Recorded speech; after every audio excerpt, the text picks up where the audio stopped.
piece in the paper, you write a column for the Sunday Times the weekend by Jonathan Northcroft, where he talked about watching Liverpool in pre-season in Germany last summer and watching the drilling that goes on with those counter-attacks with those three players. Is that the result of that, or the result of just great players fusing together brilliantly? Well, I'll be 10% the work they've done and 90% just fabulous footballers working out what the situation demands. I mean, I look at that game tonight, trying to analyse it 5 minutes after the finish. If you think about it, Liverpool started off, they couldn't get going, they were trying to play the intricate little passing. And it changed on what you pointed out. It was a ball over the top for Mane. And all of a sudden now you've got a back three that are thinking they're going to get turned every time, and they did for 5 minutes. And instead of Roma's back three being right up, which if you're playing a high-pressing game, the back three have to be in touch with their midfield, the midfield have to be in touch with their strikers. So once you started turning that back three, everyone was now dropping off. And the momentum of the game, it was a complete sea change in Liverpool's favour. All of a sudden, the back three couldn't push up, and the result of that was not only could they get the football going, but they were playing further into Roma's half. For an hour, they were sensational tonight.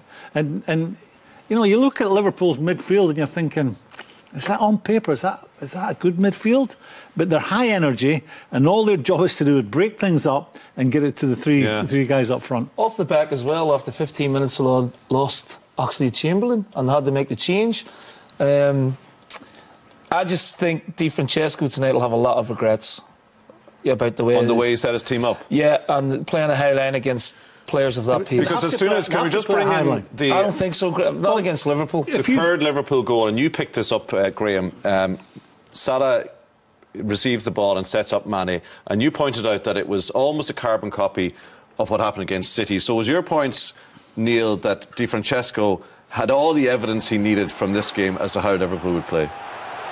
Well, yeah, I mean, I think it's fairly obvious how they play. They're a great counter-attacking side as well. I just think when they went to a back four, and Graham called it at half-time, he should go to a back four. He didn't. He stays with the three. Look, this is a nothing ball down the side.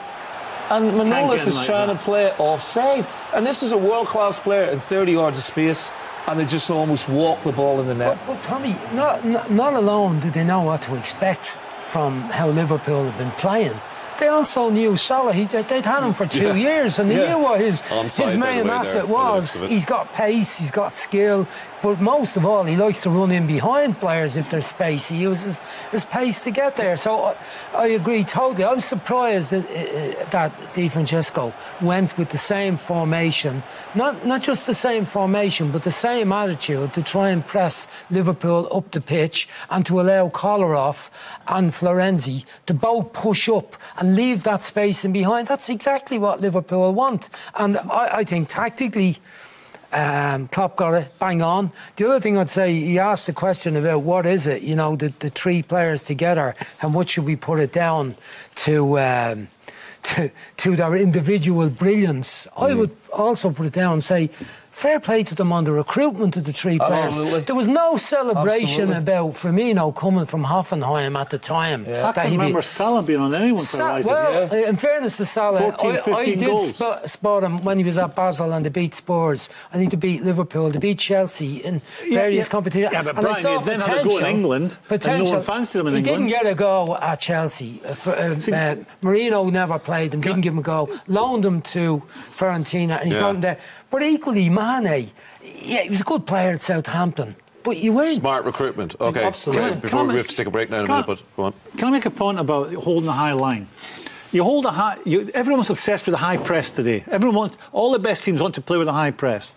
But when you play a high press, you're vulnerable to the ball. You're leaving a gap between your last defender and your goalkeeper. An enormous area for the other team to play in.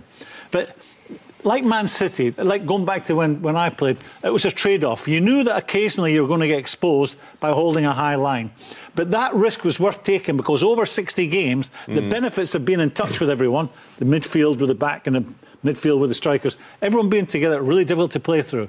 But it was a trade-off. You knew you were going to concede goals occasionally. And that happened to Roma tonight.